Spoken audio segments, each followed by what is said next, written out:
फिर क्या करोगे F2 F2 और यहाँ पे आ जाना track additional cost of purchase. ये नो होगा पहले, ये नो रहेगा, ठीक है। इसको यस करके कंट्रोल ए कर लेना। फिर अकाउंट इन्फो पे जाना, पहला काम। ग्रुप में जाना, ग्रुप में जरूर जाना, जैसे बताना सकना अल्टर डायरेक्ट एक्सपेंस नाम से ग्रुप होगा, डायरेक्ट एक्सपेंस, ठीक है। इसको ले लेना। यहाँ पे लिखा होगा method to allocate when used in purchase invoice, लिखा है ना। इसको अप्रोप्रिएट बाय क्वांटिटी कर देना, पहला वाला अप्रोप्रिएट बाय क्वांटिटी, यानी जितना पीस खरीदेंगे उस हिसाब से भाड़ा लगेगा और कंट्रोल ले लेना। फिर यहीं पे आ जाना लेजर में, इसी के अकाउंट इन्फो में क्रिएट में। अब यहाँ बना लेना ट्रांसपोर्ट चार्ज बना लेना, यानी गाड़ी का भाड़ा जो देंगे चार्ज।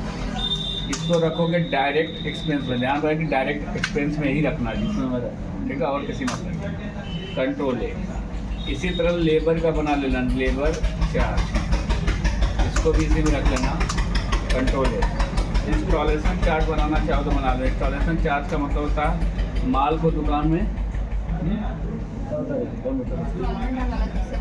इंस्टॉलमेंट नहीं, इंस्टॉलेशन, जैसे इंस्टॉल कराते हैं ना, एसी इंस्टॉलेशन कहलाता है, ठीक है। इसको सेव करना। 3 चार्ज बन गए। अब बैक करके आना है अकाउंटिंग वाउचर पे, F9 करके माल खरीदना। अच्छा, इसका नाम एडिशनल, क्या बेचेंगे तो बेचने में भाड़ा ऐड करना होगा। तो माल बेच रहे हो तो भाड़ा, लेबर का, ये सब पैसा ऐड करना पड़ेगा माल में कि नहीं? करना पड़ेगा। क्यों? क्योंकि उसका भी तो लागत आना चाहिए। वो नहीं कर रहा हूँ, जैसे तुम ग्राहक को यहाँ परचेज कर दो कोई भी आइटम,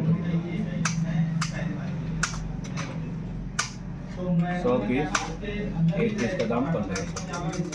ये हो गया। एक नोकिया 65 खरीद रहे हैं, ध्यान रहे, और एक खरीद रहे हैं हम लोग सैमसंग 1। नोकिया 65 और एक सैमसंग 1। मान लो ये हमने 200 पीस खरीद लिया और 1300 रुपये। अब 1 एंटर, 2 एंटर। अब यहाँ लगा दो ट्रांसपोर्ट चार्ज। भाड़ा कितना? भाड़ा रेट में मत भरना, अमाउंट में भरना। जैसे 600 रुपये भाड़ा हो गया, ये 6000 भरना, 6000 भरना। 4,10,000 का माल है, 6000 भाड़ा, 4,16,000 हो गया। लेबर लगा रखा, लेबर को 1000 रुपये दिए, अब कितना हो जाएगा? 4,17,000। इंस्टॉलेशन माल को दुकान में लगवाए, इसके लिए मान लो 2000 दिए, कितना हो गया? 4,19,000 हो गया ना। अब हमें ये चाहिए कि एक सामान तो हमने 1500 का नोकिया 65 खरीदा है, तो इतना इसको सेव कर लेना।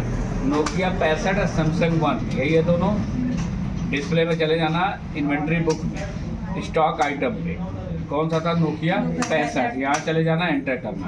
अब देखो नोकिया 65 का कितना दाम है, देखो 1500 रुपये दिखा रहा है, और यहाँ देखो कितना दिखा रहा है, 1530।